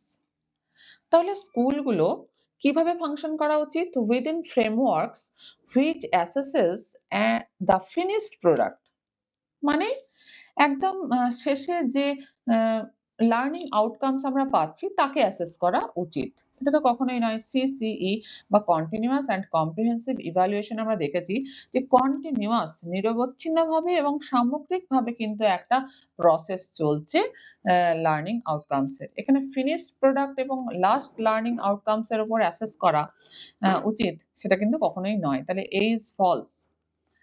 B হচ্ছে রিজন হচ্ছে learning is tightly sequential and hierarchical. Tightly sequential মানে হচ্ছে যে একদম কঠোরভাবে পর কিন্তু যেতে হবে, ক্রমিক ভাবে যেতে হবে। তাহলে শিখন কিন্তু কখনোই এরকম কঠোরভাবে ক্রমিক নয়। বাচ্চারা শিখবে, নিজের মতন করে শিখবে, লার্নিং বাই ডুইং মেথডে শিখবে এবং হায়ারার্কিক্যালও নয়। তাহলে এটাও ফলস। তাহলে এখানে অ্যাসারশন এবং রিজন দুটোই ফলস। তাহলে এখানে কোন অপশনটা কারেক্ট দেখো? Both A and R false. তাহলে এই অপশনটা আমরা দেখতে পাচ্ছি এখানে কারেক্ট। ঠিক আছে? এরপর আমরা চলে আসি পরের কোয়েশ্চেন নাম্বার 14। কি বলা হচ্ছে? According to Lev Vygotsky, what is the relationship between language and thought? Language আর থটের মধ্যে সম্পর্কটা কি লেভ ভাইগটস্কির মতে? তাহলে এখানে ল্যাঙ্গুয়েজ এবং থটের যে প্রসেস, সেখানে ভাইগটস্কির মতবাদ আর পিয়াজের মতবাদের মধ্যে কিছু ডিফারেন্স আমরা লক্ষ্য করেছিলাম। পিয়াজে তিনি কিন্তু ইগোসেন্ট্রিক স্পিচ ব্যাপারটাকে কিন্তু ততটা গুরুত্ব দেননি এবং তিনি মনে করতেন যে থট প্রিসিডস ল্যাঙ্গুয়েজ, আগে থট বা চিন্তা আসে, তারপর ল্যাঙ্গুয়েজ ডেভেলপ হয় পিয়াজের মতে। তিনি বলেছিলেন, পিয়াজে বলেছিলেন যে cognitive development is independent of language. এই যে বৌদ্ধিক বিকাশ, পিয়াজে তো প্রজ্ঞামূলক বিকাশের তত্ত্ব দিয়েছিলেন, কগনিটিভ ডেভেলপমেন্ট থিওরি। তিনি বলেছিলেন কগনিটিভ ডেভেলপমেন্টের সঙ্গে ল্যাঙ্গুয়েজের কোনো সম্পর্কই নেই, ইন্ডিপেন্ডেন্ট। কিন্তু ভাইগটস্কি বলেছিলেন যে আপ টু 2 ইয়ার্স দেখা যায় যে থট এবং ল্যাঙ্গুয়েজ এটা কিন্তু ইন্ডিপেন্ডেন্ট টু ইচ আদার, মানে আলাদা ভাবে বেড়ে ওঠে। কিন্তু ২ বছরের পরেই কিন্তু এই থট আর ল্যাঙ্গুয়েজ এটার কিন্তু একটা আ মিশ্রণ হতে শুরু করে। তিনি বলেছিলেন যে language is essential for cognitive development. K? Vygotsky. এবং তিনি প্রাইভেট স্পিচকে কিন্তু গুরুত্ব দিয়েছিলেন। ভাইগটস্কি আরো একটা কথা বলেছিলেন যে তিনি বলেছিলেন ল্যাঙ্গুয়েজ প্রিসিডস থটস, মানে আগে ল্যাঙ্গুয়েজ, তারপর থট, তারপর লার্নিং, তারপর ডেভেলপমেন্ট, এইভাবে জিনিসটা ডেভেলপ হয়। তাহলে এখানে কিছু পার্থক্য লক্ষ্য করা যায়। তো যাই হোক, আমাদের কোয়েশ্চেনে বলেছে ভাইগটস্কির মতে ল্যাঙ্গুয়েজ এবং থটের মধ্যে যে সম্পর্ক সেটা কি। ১ নম্বর হচ্ছে language does not shape thought. Language কিন্তু থটকে শেপ দিতে পারে না। ২ হচ্ছে থট শেপস ল্যাঙ্গুয়েজ। তাহলে এই যে ১ আর ২ দুটোর কথাটার মানে একই। এটা পিঁয়াজের মতবাদ। এটা ভাইগটস্কির নয়। যে থট শেপস ল্যাঙ্গুয়েজ, আগে থট চিন্তা, তারপর ল্যাঙ্গুয়েজ। থট কি করছে? ল্যাঙ্গুয়েজকে শেপ দিচ্ছে। ১ নম্বরেও তাই বলছে language does not shape thought মানেই থট শেপস ল্যাঙ্গুয়েজ। তাহলে ১ আর ২ কোনটাই কারেক্ট নয়। এটা পিঁয়াজের মতবাদ। ৩ হচ্ছে language and thought are independent of each other. এটা কিন্তু ভাইগাটস্কি বলেছিলেন আফটার 2 ইয়ার্স, তারপর কিন্তু এই দুটো কিন্তু মিক্সড আপ হচ্ছে। তাহলে এটাও কিন্তু কারেক্ট নয়। ৪ নম্বর বলছে language and thought are complex interrelated process of development. এটা হচ্ছে ভাইগটস্কির মতে কারেক্ট। তাহলে আমরা দেখতে পাচ্ছি এখানে আমাদের ৪ নম্বর অপশন হচ্ছে correct according to Vygotsky. Relationship between language and thought হচ্ছে language and thought are complex interrelated processes of development. পরের কোয়েশ্চেনে আসি, কোয়েশ্চেন নাম্বার 15 বলছে which of the following is the correctly matched pairs। ১ নম্বর বলছে criteria referenced assessment includes mastery of specific topics। তাহলে এই যে criteria reference assessment, এই ব্যাপারটা কি সেটা আগে জানতে হবে, তবে তো বুঝতে পারবো। যে এখানে বলা হচ্ছে যে কোন একজন স্টুডেন্টের যে সাফল্য বা সাকসেস সেটাকে একটা নির্দিষ্ট মানদণ্ডের সঙ্গে তুলনা করা হয়। যেমন কেউ হয়তো ধরা গেল যে ৬০ পেলেই সে কোয়ালিফাইড। তাহলে অনেক স্টুডেন্ট আছে, তাদের মধ্যে যারা 60 পেল, সে কেউ 80 পেতে পারে, কেউ 90 পেতে পারে। কিন্তু 60 পেলেই সে কোয়ালিফাইড। তাহলে 60 র উপরে যারা পেল সবাই কোয়ালিফাইড। তাহলে এটাকে বলা হয় ক্রাইটেরিয়া রেফারেন্স অ্যাসেসমেন্ট। তাহলে এখানে নিশ্চয়ই এটা includes Mashrafe of specific topics, এটা হতে পারে না। কারণ এটা একটা লিমিট সেট করা হচ্ছে, তার উপরে যারা পাচ্ছে তারা সবাই কিন্তু কোয়ালিফাইড। তাহলে এটা কোনো মাস্টারি স্পেসিফিক টপিকস এর উপর মাস্টারি ইনক্লুডস করছে তা কিন্তু নয়। তাহলে এটা কারেক্ট নয়। ২ হচ্ছে নর্ম রেফারেন্স অ্যাসেসমেন্ট। এটা কাকে বলা হয়? নর্ম রেফারেন্স অ্যাসেসমেন্টে কি করা হয়? না স্টুডেন্টসদের যে রেজাল্ট আমরা পাচ্ছি বা তাদের যে আউটকাম গুলো পাচ্ছি সেটা কিন্তু একে অন্যদের সঙ্গে তুলনা করা হয়। তাহলে এর সঙ্গে দিয়েছে compares performance to that of peers. এটা কিন্তু কারেক্ট। নর্ম রেফারেন্স অ্যাসেসমেন্ট মানেই হচ্ছে যে পিয়ার্স বন্ধুর দলের মধ্যে পারফরম্যান্সকে তুলনা করা হচ্ছে বা তাদের কম্পেয়ার করা হচ্ছে। ৩ হচ্ছে ফরমেটিভ অ্যাসেসমেন্ট। ফরমেটিভ অ্যাসেসমেন্ট কখন হয়? যখন লার্নিং প্রসেস চলে। তখন সেই লার্নিং প্রসেস চলাকালীন কনসেপ্ট ডেভেলপমেন্টের জন্য কিন্তু ফরমেটিভ অ্যাসেসমেন্ট করা হয়। এখানে বলছে determining what the students can do before and after the class, তা নয়। আর ৪ হচ্ছে সামেটিভ অ্যাসেসমেন্ট। সামেটিভ অ্যাসেসমেন্ট কি? যে কোনো একটা লার্নিং প্রসেস শেষ হলো, তারপরে কতটা শিখলো সেটাকে নির্ধারণ করার জন্য কিন্তু এই সামেটিভ অ্যাসেসমেন্ট করা হয়। এখানে বলছে involves paper pencil test as well as detailed accounts of non-written behaviors। তাহলে এখানে সামেটিভ অ্যাসেসমেন্ট এর ক্ষেত্রে আ পেপার পেন্সিল টেস্ট ছাড়াও কিন্তু অন্যভাবেও সামেটিভ অ্যাসেসমেন্ট করা হয়। তাহলে উম এখানে এটাও কিন্তু কারেক্ট নয়। তাহলে আমরা দেখতে পাচ্ছি কোন আনসারটা কারেক্ট? না নন রেফারেন্স অ্যাসেসমেন্ট বলতে কি বোঝানো হচ্ছে? যে এটা compares performance to that of peers. এটা কারেক্ট। কোয়েশ্চেন নাম্বার 16 এ আসি। which of the following hinders মানে বাধা দেয় the participation of students with visual impairment in classroom। visual impairment মানে হচ্ছে impairment মানে হচ্ছে তার দেখার ক্ষেত্রে কিছু প্রতিবন্ধকতা রয়েছে। মানে দৃষ্টি সংক্রান্ত কিছু প্রতিবন্ধকতা ওই স্টুডেন্টের রয়েছে। তাহলে নিচের কোনটা hinders the participation of students? Students এই ভিজুয়াল ইম্পেয়ারমেন্ট রয়েছে যে স্টুডেন্টের তার পার্টিসিপেশনকে বাধা দেয় কোনটা? যেটা তার দেখার ক্ষেত্রে অসুবিধা হবে। ১ নম্বর অপশন বলছে ইলেকট্রনিক্যালি ফরম্যাটেড লেকচার ট্রান্সক্রিপশনস। তাহলে ইলেকট্রনিক্যালি লেকচার ট্রান্সক্রিপশন যেটা ফরম্যাট করা হয়েছে সেটা তো মানে সেটা যদি বলা হয় তাহলে সে শুনছে, তার দেখার ক্ষেত্রে কোনো অসুবিধে হচ্ছে না। ২ হচ্ছে printed text book and notes. তাহলে যেগুলো প্রিন্ট করা আছে মানে সেটা দেখতে হবে, তাহলে এখানে কিন্তু অসুবিধার সৃষ্টি হবে। ৩ হচ্ছে raised line drawings and maps. তাহলে ড্রয়িং এবং ম্যাপস এর ক্ষেত্রে রেজড লাইনস মানে উঁচু, উঁচু করা আছে। তাতে হাত দিয়ে স্পর্শ করে সে কিন্তু বুঝতে পারবে। এটা কিন্তু দেখা যায় ইনক্লুসিভ ক্লাসরুমে ব্যবহার করা হয় এই ব্যাপারগুলো। তাহলে এখানে কিন্তু সে তার ক্ষেত্রে সুবিধা হবে। এখানে সে ততটা অসুবিধা সে বোধ করবে না। কারণ সে স্পর্শ করে বুঝতে পারছে। আর ৪ হচ্ছে tactile models of graphic materials. অর্থাৎ মানে এখানে হচ্ছে স্পর্শ যে ট্যাকটাইল মডেলস মানে হচ্ছে উম স্পর্শ করে সে বুঝতে পারবে এমন শিক্ষা সামগ্রী, মানে যেমন ছবি, গ্রাফ, মানচিত্র যেগুলো ডায়াগ্রাম যেগুলো হাত দিয়ে ছুঁয়ে বোঝা যায়। তাহলে এটাও কিন্তু তার ক্ষেত্রে কোনো অসুবিধার সৃষ্টি করবে না। সে টাচ করে বুঝতে পারবে। কোয়েশ্চেন নাম্বার 17 এ চলে আসি। Which method did Lawrence Kohlberg used to study moral development of children? Lawrence Kohlberg তার নৈতিক যে বিকাশের তত্ত্ব ডেভেলপ করার সময় কোন মেথডের সাহায্য নিয়েছিলেন? এক হচ্ছে কোয়ান্টিটেটিভ রিসার্চ অ্যাপ্রোচ, অর্থাৎ পরিমাণগত কোয়ান্টিটেটিভ রিসার্চ অ্যাপ্রোচ, তা কিন্তু নয়। ২ হচ্ছে posing moral dilemmas to children and analyzing responses, এটা হচ্ছে ঠিক। এই যে মোরাল ডাইলেমা কথাটা আমরা পেয়েছি, এটাকে বলা হয় নৈতিক দ্বন্দ্ব। কথাটার মানে কি? যে এমন একটা সিচুয়েশন তিনি প্রেজেন্ট করছেন, যেখানে কোনটা ঠিক কোনটা ভুল এ সম্পর্কিত বিভিন্ন বয়সের বাচ্চারা কি ওপিনিয়ন দিচ্ছে তার ভিত্তিতে তিনি যে মোরাল ডেভেলপমেন্ট থিওরি প্রতিষ্ঠা করেছিলেন। যেমন হিঞ্জের যে গল্পটা আমরা সবাই জানি যে তার বউ অসুস্থ। আম মানে প্রায় মারা যাবে বলতে গেলে। একটা ওষুধ দরকার। ওষুধটা একটাই দোকানে পাওয়া যাচ্ছে। কিন্তু ওষুধের যে আ কেনা মূল্য বা উৎপাদন মূল্য তার থেকে অনেক বেশি মূল্য ধার্য করেছে দোকানদার। তাহলে সে দোকান থেকে ওষুধটা চুরি করে উম উম স্ত্রীকে বাঁচাবে? নাকি চুরি না করে স্ত্রীকে মৃত্যুমুখে ঠেলে দেবে? তাহলে এটা একটা নৈতিক দ্বন্দ্ব। একইভাবে যেমন পেঁয়াজের ক্ষেত্রেও আমরা দেখেছিলাম যে একটা বাচ্চা না বুঝে ১০ টা কাপ ভাঙলো। কোনভাবে ভেঙে গেল। আরেকটা বাচ্চা জেনে বুঝে ১ টা কাপ ভাঙলো। তাহলে কোনটা বেশি ভুল? তাহলে এগুলোকে বলা হয় মোরাল ডাইলেমাস বা দ্বন্দ্ব। এগুলোকে পোজ করে বাচ্চাদের কাছে এনালাইজ করেছিলেন তাদের রেসপন্স কে। এটাই কিন্তু এই মেথডটাই এপ্লাই করেছিলেন লরেন্স কোহেলবার্গ। ৩ হচ্ছে conducting observations of children during play. খেলার সময় বাচ্চাদের আ অবজারভেশন করেছিলেন।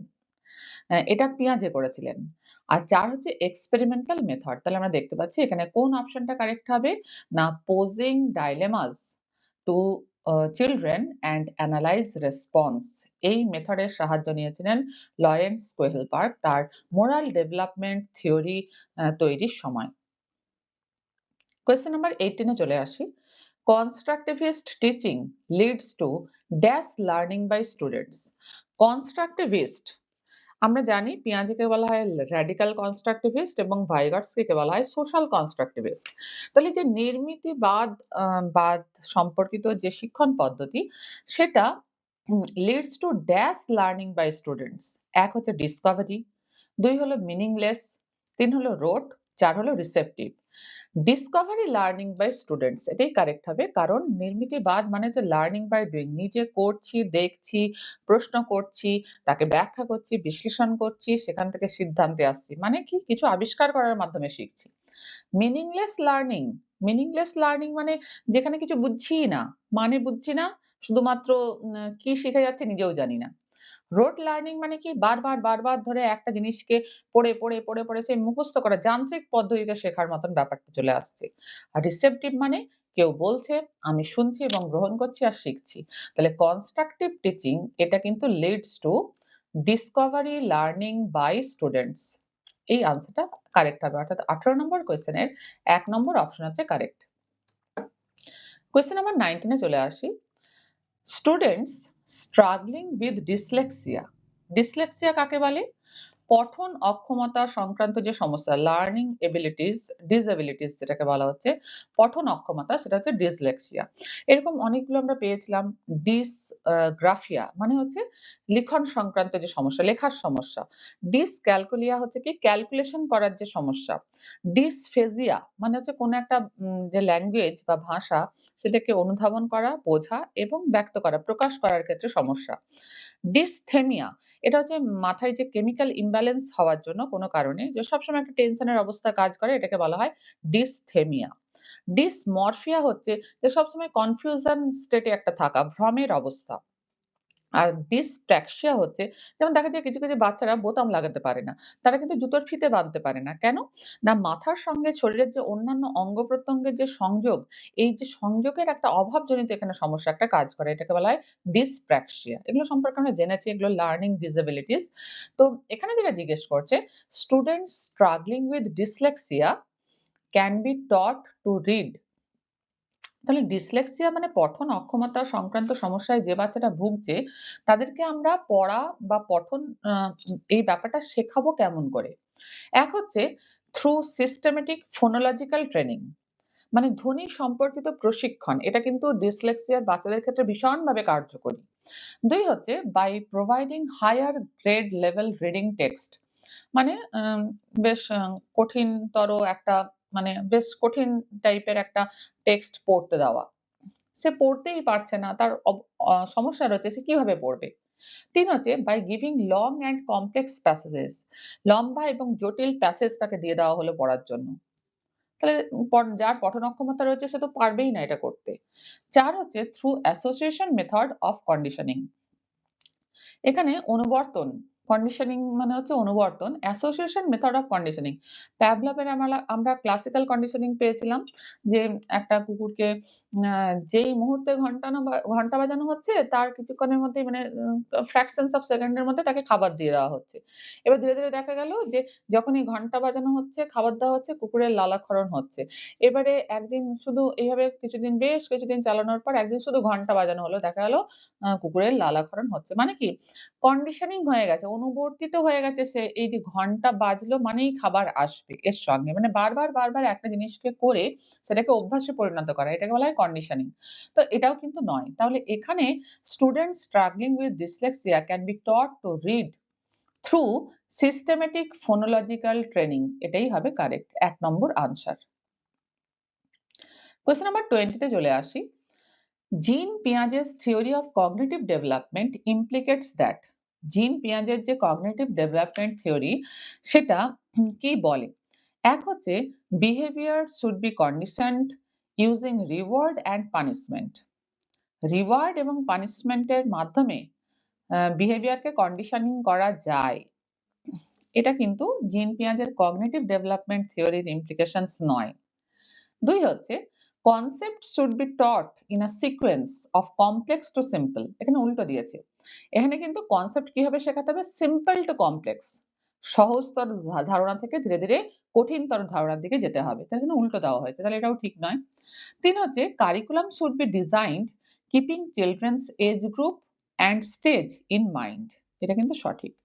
এখানে আমরা দেখেছিলাম যে পিয়াজের যে থিওরি, কগনিটিভ ডেভেলপমেন্ট থিওরি, সেখানে ৪ টা স্টেজের কথা তিনি বলেছেন। সেনসরি মোটর স্টেজ জন্ম থেকে ২ বছর, প্রি কনভেনশনাল স্টেজ বা প্রাক সক্রিয়তা স্তর যেটা হচ্ছে আমার ২ থেকে ৭ বছর, কংক্রিট অপারেশনাল স্টেজ বা মূর্ত সক্রিয়তা স্তর যেটা হচ্ছে ৭ থেকে ১১ বছর, এবং ফর্মাল অপারেশনাল স্টেজ বা যৌক্তিক সক্রিয়তা স্তর যেটা হচ্ছে ১১ থেকে ১৮ বছর। তাহলে এই যে স্টেজ ওয়াইজ এজ গ্রুপ এবং স্টেজ, এটাকে মাথায় রেখে কিন্তু কারিকুলাম সেট করতে হবে। ৪ নম্বর অপশন বলছে focus of teaching should be the outcome of the activity instead of the process of thinking. একদমই নয়। আউটকাম অফ অ্যাক্টিভিটির উপর পিয়াজে জোর দেননি। তিনি দিয়েছিলেন কার উপর? প্রসেস অফ থিংকিং এর উপর তিনি জোর দিয়েছিলেন যে কগনিটিভ ডেভেলপমেন্ট কিভাবে হবে। তাহলে এখানে আমরা দেখতে পাচ্ছি Jean Piaget's theory of cognitive development implicates that curriculum should be designed keeping children's age group and stage in mind. তাহলে ২০ ৩ নম্বর অপশন হচ্ছে কারেক্ট। কোয়েশ্চেন নাম্বার 21 এ চলে আসি। You are a teacher who wants to help your students develop metacognitive skills. তাহলে বলছে একজন teacher তিনি চাইছেন বাচ্চাদের মেটাকগনিটিভ স্কিলস ডেভেলপ করতে। এবারে এই মেটাকগনিটিভ স্কিলস ব্যাপারটা কি? এটা কি বলা হচ্ছে মেটাকগনিটিভ স্কিলস ব্যাপারটাকে?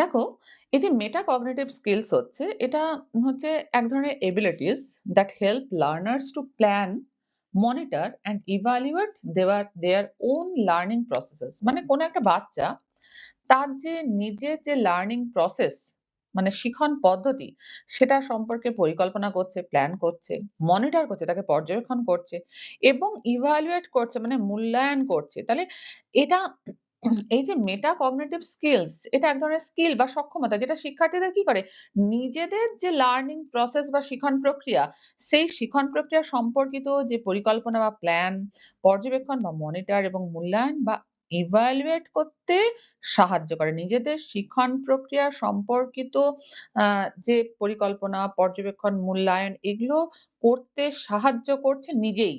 তাহলে এটা এক ধরনের স্কিলস। এটাকেই বলা হচ্ছে মেটাকগনিটিভ skills. Which of the following strategies is most likely to foster this type of thinking? তাহলে নিচের কোন স্ট্র্যাটেজিটা এটাকে কি বলছে না সাপোর্ট করে বা উৎসাহিত করে? এক হচ্ছে giving students marks instead of qualitative feedback on their performance. শুধুমাত্র স্টুডেন্টদেরকে নম্বর দিয়ে দেওয়া হলো। তাদের যে গুণগত যে একটা ফিডব্যাক যে সে যে কাজটা করলো তার একটা কোয়ালিটেটিভ ফিডব্যাক দেওয়ার পরিবর্তে তার পারফরম্যান্স এর কোয়ালিটেটিভ ফিডব্যাক দেওয়ার পরিবর্তে তাকে শুধু মার্কস দিয়ে দেওয়া হলো। এটা কিন্তু আদৌ নয়। ২ হচ্ছে encouraging students to reflect on their own learning and thinking process. এটা কারেক্ট।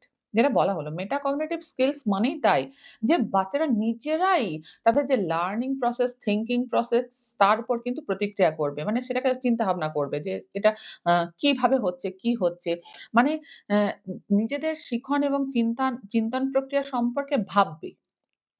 ৩ হচ্ছে providing students with summarised notes for assignments. Assignments হিসেবে তাদেরকে সামারাইজড নোট দিয়ে দেওয়া হলো। যেটা আজকাল প্রত্যেকটা বাচ্চাই করে যে নোট পেলেই সবকিছু হয়ে গেল এই আরকি। তা নয়। ৪ হচ্ছে assigning homework that requires memorisation and recall. কিছু হোমওয়ার্ক এমন দেওয়া হলো যেটা শুধুমাত্র তাদের মেমোরাইজেশন কিছু জিনিসটা শিখে রেখেছে সেটাকে মেমোরাইজ করবে। মানে মাথার মধ্যে সেটাকে সংরক্ষণ করবে, স্মৃতিতে সংরক্ষণ করবে এবং রিকল করবে। প্রয়োজনে সেটাকে মনে করবে এবং কাজটা করে দেবে। তাও নয়। তাহলে এখানে কোন অপশনটা কারেক্ট আমরা দেখতে পাচ্ছি? এখানে ২ নম্বর অপশন হচ্ছে কারেক্ট যে you are a teacher who wants to help the students develop metacognitive skills. Which one of the following strategies is most likely to foster this type of thinking? Encouraging students to reflect on their own learning and thinking process. ২১ ২ number option correct. Question number 22 তে চলে আসি। Which of the following statement is correct about autism? Autism spectrum disorder এটাকে বলা হয় ASD। এটা এই ব্যাপারটা কি? অটিজম ব্যাপারটা কি? এটা এক ধরনের আমরা বলতে পারি নিউরো ডেভেলপমেন্টাল ডিসঅর্ডার। মানে শিশুর জন্মের সময় বা পূর্বে বা পরে মস্তিষ্কের ঠিক মতন বিকাশ না হওয়ার কারণে কি হয় না শিশুর যে অন্যদের সঙ্গে যোগাযোগ করা বা সোশ্যালি সবার সঙ্গে যে মেশা যেটাকে সামাজিক মিথস্ক্রিয়া বলি আমরা, এক্ষেত্রে সমস্যা দেখা যায়। এখানে অটিজমের বৈশিষ্ট্যগুলো কি দেখে বুঝবো যে একটা বাচ্চা অটিজমের শিকার? না তার না কিছু রিপিটেটিভ বিহেভিয়ার দেখা যায়। একই কাজকে বারবার ধরে করে। সে কিন্তু তার সেনসরি ইস্যুস দেখা যায়। মানে খুব বেশি আলো সে সহ্য করতে পারে না, খুব জোরে শব্দ সে সহ্য করতে পারে না। তা সে কিন্তু টো এর উপর দিয়ে হাঁটে। গোল জিনিস যে আ আ যেটা ঘুরছে তার দিকে অনেকক্ষণ তাকিয়ে থাকে বা নিজেও হয়তো গোল ঘোরে। এই যে আমরা লক্ষণগুলো দেখে না অটিজম বাচ্চাকে শনাক্ত করতে পারি। এখানে অপশন কি বলেছে? অটিজম সম্পর্কে কোনটা কারেক্ট, তাই তো? ১ নম্বর option all autistic people have at least one exceptional skills. এটা কিন্তু কারেক্ট নয়। প্রত্যেকটা অটিস্টিক বাচ্চার একটা করে এক্সেপশনাল মানে একটা এক্সেপশনাল স্কিল থাকে। এটা ঠিক নয়। ২ হচ্ছে autism is a neuro developmental disorder, এটা কারেক্ট। ৩ হচ্ছে autism is caused solely by environmental factor, না, এখানে কিন্তু বংশগত ফ্যাক্টরও কাজ করে অটিজমের জন্য, বা ডেভেলপমেন্টাল ইস্যু কাজ করে। এনভায়রনমেন্টাল ফ্যাক্টর শুধুমাত্র নয় এখানে। ৪ হচ্ছে autism can be cured and improves with age. কিন্তু দেখা যায় যে অটিজমের কিন্তু সম্পূর্ণ চিকিৎসা নেই। যদি সঠিক থেরাপি দেওয়া যায় তাহলে শিশুর ক্ষমতা অনেকটা বাড়ে, কিন্তু পুরোপুরি কিওর হয় না এটা। ঠিক আছে? তাহলে অটিজম সম্পর্কে কোনটা কারেক্ট? না, autism is a neuro developmental disorder, এটা কিন্তু কারেক্ট। কোয়েশ্চেন নাম্বার 23 তে চলে আসি। কি বলা হচ্ছে? A key commonality in Piaget and Vygotsky's theories is, তাহলে আমরা দেখলাম, আগেও আলোচনা করলাম 14 নম্বর কোয়েশ্চেনে, যে পিয়াজে এবং ভাইগটস্কির যে থিওরি তার মধ্যে কিছু কিন্তু ডিফারেন্স আমরা পাই। এখানে বলছে কমনালিটি কোনটা রয়েছে। আমরা জানি পিয়াজেকে বলা হয় রাডিক্যাল কনস্ট্রাকটিভিস্ট আর ভাইগটস্কিকে বলা হয় সোশ্যাল কনস্ট্রাকটিভিস্ট। তাহলে কনস্ট্রাকটিভিজমের উপর দুজনেই কাজ করেছিলেন। তাহলে দেখি কমনালিটি কি আছে। মানে সাধারণ জিনিস বা কমন জিনিস যেটা দুজনেই বলেছিলেন। ১ নম্বর হচ্ছে their views of relationship between language and thought, না, এক্ষেত্রে তো কিছু ডিফারেন্স আমরা দেখেছি। কারণ পিয়াজে বলেছিলেন যে থট প্রিসিডস ল্যাঙ্গুয়েজ। ভাইগটস্কি বলেছিলেন ২ বছর পর্যন্ত ল্যাঙ্গুয়েজ এবং থট ইন্ডিপেন্ডেন্টলি বাচ্চাদের মধ্যে গ্রো করে। ২ বছরের পর মিক্সড আপ হয়। কিন্তু উনি বলেছিলেন আগে ল্যাঙ্গুয়েজ থটকে প্রিসিডস করে। মানে দুজনের কিন্তু মতের মধ্যে কিছু পার্থক্য ছিল। তাহলে এখানে কিন্তু কমনালিটি ছিল না। ২ হচ্ছে focus on stage like progression in children's development. Stage like progression এর কথা বলেছিলেন কে? পিয়াজে। ভাইগটস্কি কিন্তু এটাকে কন্টিনিউয়াস প্রসেস বলেছেন। তাহলে এখানেও কিন্তু কমনালিটি বা সাধারণ কোনো মতবাদ পাওয়া যায়নি। ৩ হচ্ছে involvement and engagement of children in their own learning, এটা কারেক্ট। কারণ কনস্ট্রাকটিভিজম মানে হচ্ছে নির্মিতিবাদ। নির্মিতিবাদ মানে হচ্ছে লার্নিং বাই ডুইং। অর্থাৎ এখানে বাচ্চারা ইনভলভ হবে এবং এনগেজ হবে তাদের ওন লার্নিং এর ক্ষেত্রে। তাহলে এক্ষেত্রে কিন্তু কমনালিটি বা সাধারণ মতবাদ পাওয়া গিয়েছিল। ৪ হচ্ছে the role of culture in the cognitive process. এটাকে তো পুরোপুরি পিয়াজে নাকচ করে দিয়েছিলেন। তিনি বলেছিলেন যে কগনিটিভ ডেভেলপমেন্ট এর ক্ষেত্রে ল্যাঙ্গুয়েজ বা এই উম কালচারের তেমন কোনো ভূমিকা নেই। ভাইগটস্কি এটার উপর ভীষণ গুরুত্ব দিয়েছিলেন। তাহলে কমনালিটি আমরা কোথায় পেলাম? যে involvement and engagement of children in their own learning. কারণ দুজনেই কনস্ট্রাকটিভিজম এর উপর কাজ করেছিলেন। কোয়েশ্চেন নাম্বার 24 এ চলে আসি। আবার আমরা দেখতে পাচ্ছি এটা হচ্ছে অ্যাসারশন এবং রিজন এর একটা কোয়েশ্চেন। কি বলেছে?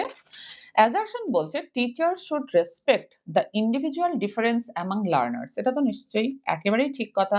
প্রত্যেকটা বাচ্চা আলাদা, প্রত্যেকটা বাচ্চার মধ্যে ইন্ডিভিজুয়াল ডিফারেন্স দেখা যায়। এটাকে রেসপেক্ট করা উচিত টিচারদের। এটা তো ঠিক।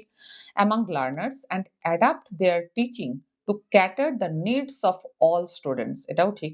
প্রত্যেকটা স্টুডেন্টস এর নিজস্ব প্রয়োজনের ভিত্তিতে কিন্তু তাদের টিচিং প্রসেসকে দেওয়া উচিত বা সেই জায়গাটা পূরণ করা উচিত। তাহলে A is true। আর বলছে কোলাবোরেশনস মানে হচ্ছে যে দলগত কাজ, গ্রুপ ওয়ার্ক, দলগত কাজ। কোলাবোরেশনস মানে হচ্ছে সহযোগিতা, গ্রুপ ওয়ার্ক, দলগত কাজ অ্যান্ড ইন্টারেকশনস মানে মিথস্ক্রিয়া। একে অপরের সঙ্গে যে ইন্টারেকশন করা। among students should be avoided, এটা কিন্তু একেবারেই ঠিক নয়। Avoided কথাটা কিন্তু একেবারেই ঠিক নয়। Should be avoided while teaching a class of diverse learners, না। diverse learners মানে বিভিন্ন ধরনের শিক্ষার্থী যে ক্লাসের মধ্যে রয়েছে সেখানে কিন্তু collaboration, group work, interaction এগুলো ভীষণ জরুরি। তাহলে R is false। তাহলে এখানে কোনটা কারেক্ট হচ্ছে? A is true but R is false। তাহলে আমরা নিজেরাই কিন্তু জিনিসটাকে ডিসাইড করে তারপরে আমরা অপশনে আসবো। অপশন থেকে কখনো আনসার করতে যাব না আমরা। তাহলে এখানে আমরা দেখতে পাচ্ছি ৩ নম্বর অপশন হচ্ছে কারেক্ট, যে A is true but R is false। Question number 24। Question number 25 এ চলে আসি। কি বলা হচ্ছে?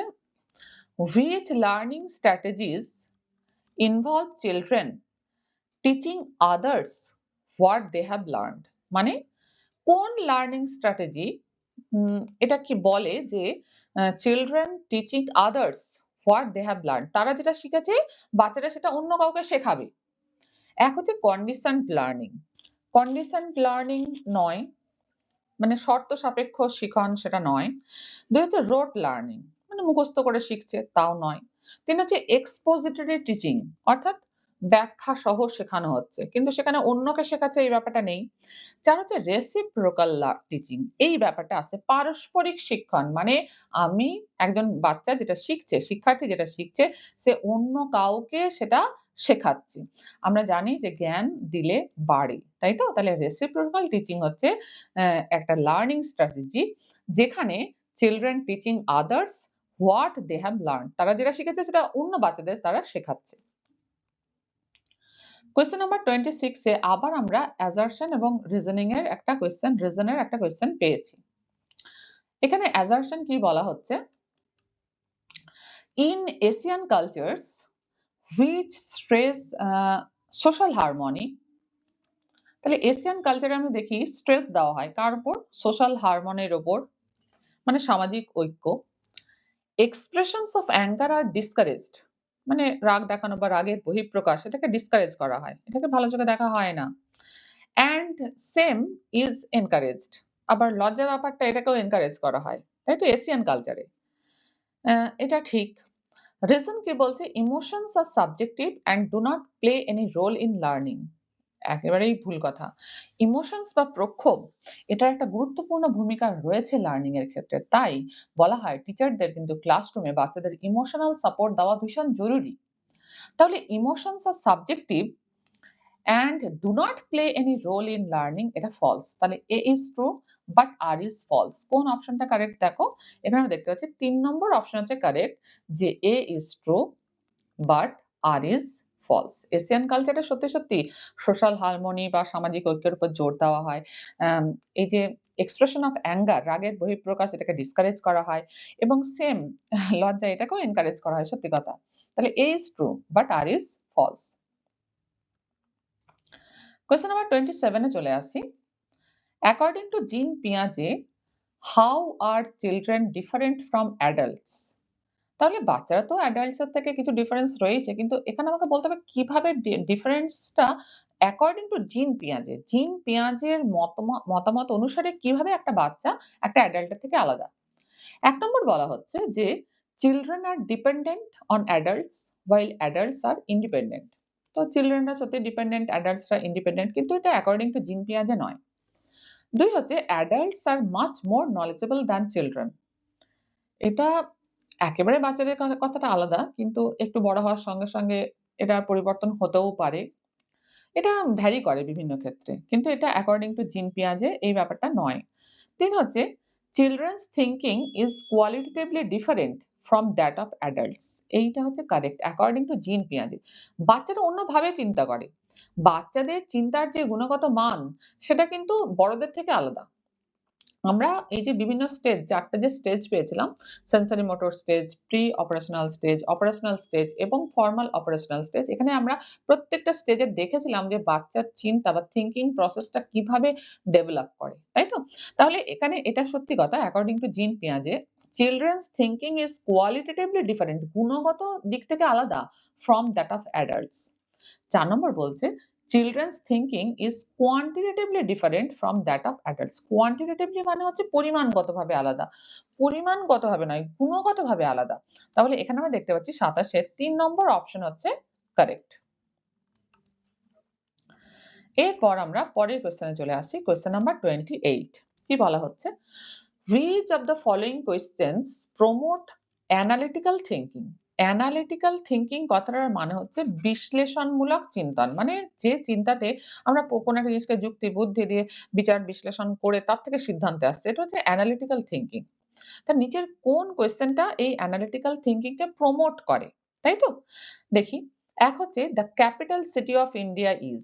এটা তো একটাই নাম মনে রাখলেই হবে। এখানে অ্যানালিটিক্যাল থিংকিং এর কোনো ব্যাপার নেই। ২ হচ্ছে how many states are there in India? এখানেও একটা নির্দিষ্ট সংখ্যা মনে রাখলেই হবে। এখানে কোনো অ্যানালিসিস এর দরকার নেই এর উপর। ৩ হচ্ছে what is the total population of India? এটাও একটা সংখ্যা মনে রাখতে হবে। 4 হচ্ছে what are the various causes of increase of population in India. ইন্ডিয়ার পপুলেশন বৃদ্ধির যে বিভিন্ন কারণ, তাহলে এখানে কিন্তু অ্যানালিসিসের দরকার হচ্ছে। তাহলে অ্যানালিটিক্যাল থিংকিং কে প্রমোট করছে কোনটা? না, এই 4 নম্বর অপশন, যে what are the various causes of increase of population in India, এটা কি করছে? যে প্রমোটস অ্যানালিটিক্যাল থিংকিং। তাহলে 28 এ 4 নম্বর অপশন হচ্ছে কারেক্ট। কোয়েশ্চেন নাম্বার 29 এ চলে আসি। আবার সেই ইনক্লুসিভ ক্লাসরুম।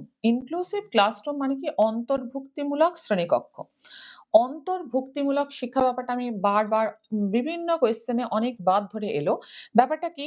আরেকবারও বলি, যে ইনক্লুসিভ এডুকেশন ব্যাপারটা কি? ব্যাপারটা হচ্ছে যে এখানে কিন্তু যখন কোনো একটা স্পেশালি এবলড চাইল্ড বা বিশেষ ক্ষমতাসম্পন্ন শিশুকে যখন ভর্তি করা হচ্ছে, তখন ইনস্টিটিউশনে কিন্তু যে প্রয়োজনীয় ব্যবস্থা, সাহায্য, পরিবর্তন সহ এটাকে কিন্তু তাদেরকে অ্যাডমিশন করা হচ্ছে স্কুলে। মানে স্কুলে যে প্রভিশন, সাপোর্ট এবং মডিফিকেশন এর দরকার, সেই উম আ সেই নির্দিষ্ট পরিমাণ প্রভিশন, সাপোর্ট এবং মডিফিকেশন সহ ওই বাচ্চাকে স্কুলে অ্যাডমিশন করা হচ্ছে। যাতে সেই বাচ্চা যেকোনো কারিকুলার বা কো-কারিকুলার এক্টিভিটিস এ নিজেকে কোনোভাবেই অসম্পূর্ণ বা inadequate না বোধ করে। মানে ইনক্লুসিভ ক্লাসরুমে কিন্তু প্রত্যেকটা বাচ্চা সমানভাবে সুযোগ পায় যেকোনো বিষয়ে অংশগ্রহণ করার। ঠিক আছে? এবার কোয়েশ্চেন দেখি। Inclusive classrooms ১ নম্বর বলছে, recognize that every child will learn at the same rate and at the same time। কখনোই এটা হতে পারে না। প্রত্যেকটা ব্যক্তি আলাদা, প্রত্যেকটা বাচ্চা আলাদা। ইনক্লুসিভ ক্লাসরুমে তো স্পেশালি এবলড চাইল্ডরাও রয়েছে। তাহলে আমরা কখনোই এক্সপেক্ট করতে পারি না যে সেম রেটে, সেম টাইমে প্রত্যেকটা বাচ্চা একইভাবে শিখবে। ২, is an educational program offered to cater to the needs of special children। ঠিক। এটা একটা এডুকেশনাল প্রোগ্রাম, যেখানে কি করা হচ্ছে?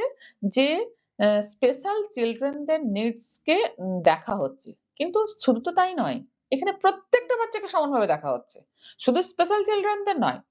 প্রত্যেকটা বাচ্চা যারা রয়েছে, যে নরমাল বাচ্চা, স্পেশাল চিলড্রেন, প্রত্যেকে কিন্তু সমানভাবে তাদের নিডস গুলোকে দেখা হচ্ছে। শুধুমাত্র স্পেশাল চিলড্রেনদের নয়। তাহলে ২ ও নয়। ৩ হচ্ছে, are meant to offer differentiated instructions as per individual difference। এইটা হচ্ছে কারেক্ট। যে এখানে সব ধরনের বাচ্চা রয়েছে ইনক্লুসিভ ক্লাসরুমে। সেখানে নরমাল বাচ্চাও রয়েছে, গিফটেড চাইল্ড রয়েছে। তারা এখানে আবার দেখা যাচ্ছে যে বিশেষ ক্ষমতা সম্পন্ন শিশু যারা স্পেশালি এবলড চাইল্ড তারাও রয়েছে। তাহলে এখানে বলা হচ্ছে যে উম offer differentiated instructions as per individual difference। প্রত্যেকের ব্যক্তিগত পার্থক্য অনুসারে প্রত্যেককে differentiated instructions কিন্তু অফার করা হচ্ছে। প্রত্যেককে যে বাচ্চা যতটা পর্যন্ত এগিয়েছে, তারপর তাকে যেভাবে এগিয়ে নিয়ে যেতে হবে সেইভাবে তাকে instructions দেওয়া হচ্ছে, অফার করা হচ্ছে। তাহলে এই ৩ নম্বর অপশন হচ্ছে কারেক্ট ইনক্লুসিভ ক্লাসরুমের ক্ষেত্রে। ৪ হচ্ছে aim to remove all kinds of differences among the children। এটা কখনোই হতে পারে না। যে প্রত্যেকটা বাচ্চার ডিফারেন্স গুলোকে রিমুভ করে দেওয়া আ হতেই পারে না। যে প্রত্যেকটা বাচ্চা কিন্তু নিজস্ব বৈশিষ্ট্য নিয়ে এসছে। যার যেটা দরকার তাকে সেভাবে এগিয়ে নিয়ে যেতে হবে। যে কন্ডিশন এ এখন রয়েছে তার থেকে তাকে আপলিফট করার ব্যবস্থা করতে হবে। এটাই ইনক্লুসিভ ক্লাসরুম। তাহলে 29 এর আমরা দেখতে পাচ্ছি ৩ নম্বর অপশন হচ্ছে কারেক্ট। আজকের লাস্ট কোয়েশ্চেন এ চলে আসি। Question number 30। এটাও কিন্তু অ্যাসারশন এবং রিজন এর একটা কোয়েশ্চেন। অ্যাসারশন কি বলছে? Teachers should give lot of opportunities to children for experimentation and discuss examples and non-examples। এটা তো একদম কারেক্ট। কারণ টিচারদের উচিত অপরচুনিটি দেওয়া, সুযোগ দেওয়া বাচ্চাদের। কি জন্য? বিভিন্ন ধরনের এক্সপেরিমেন্টেশন এর জন্য। নিজেরা করবে, দেখবে, এক্সপেরিমেন্ট করবে, তা থেকে সিদ্ধান্ত গ্রহণ করবে, বিচার বিশ্লেষণ করবে এবং সিদ্ধান্ত গ্রহণ করবে। তাহলে এই যে এক্সপেরিমেন্টেশন এবং ডিসকাস, গ্রুপে তারা ডিসকাস করবে এক্সাম্পলস, নন এক্সাম্পলস ইত্যাদি সম্পর্কে। এর জন্য কিন্তু লট অফ অপরচুনিটিস চিলড্রেনদের দেওয়া উচিত টিচারদের। তাহলে অ্যাসারশন কারেক্ট। রিজন বলছে, a constructive way of dealing with misconceptions in children is to provide counter examples। যদি কোনো একটা বাচ্চার কোনো একটা বিষয়ে মিসকনসেপশন তৈরি হয়ে থাকে, তাহলে সেটাকে তার সঙ্গে ডিল করার একমাত্র উপায় কি? যে কাউন্টার এক্সাম্পল দেওয়া। তার মধ্যে কোনো একটা ব্যাপারে একটা মিসকনসেপশন তৈরি হয়ে রয়েছে। মানে কি মিসকনসেপশন ব্যাপারটা কি? এটা হচ্ছে একটা রং অর ইনকমপ্লিট আন্ডারস্ট্যান্ডিং। মানে কোন একটা বিষয় বোঝার ক্ষেত্রে সে হয় ভুল বুঝেছে বা অসম্পূর্ণভাবে বুঝেছে একটা কনসেপ্ট সম্পর্কে। এবং সে ভাবছে এটাই সত্য। এটাকেই বলা হয় মিসকনসেপশন। তাহলে এই মিসকনসেপশন এর সঙ্গে যদি ডিল করতে হয় তাহলে কি করতে হবে? তাকে কাউন্টার এক্সাম্পল দিতে হবে। অন্য এক্সাম্পল বা উদাহরণ দিতে হবে যাতে সে বুঝতে পারে যে তার এই ধারণাটা ভুল। তাই তো? তাহলে এটাও কিন্তু কারেক্ট।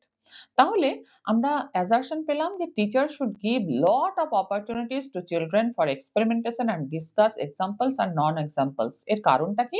যে a constructive way of dealing with misconception in children is to provide counter examples। তাহলে misconception সম্পর্কে ডিল করার জন্য কাউন্টার এক্সাম্পল দিতে হবে এবং সেইজন্য টিচারদেরকে তাদেরকে অপরচুনিটি দিতে হবে, প্রচুর অপরচুনিটি দিতে হবে এক্সপেরিমেন্টেশন এবং ডিসকাসের বিভিন্ন এক্সাম্পলস এবং নন এক্সাম্পলস সম্পর্কে। তাহলে আমরা দেখতে পাচ্ছি A এবং R দুটোই কারেক্ট এবং এখানে R is the correct explanation of A। তাহলে এখানে ১ নম্বর অপশন হচ্ছে কারেক্ট যে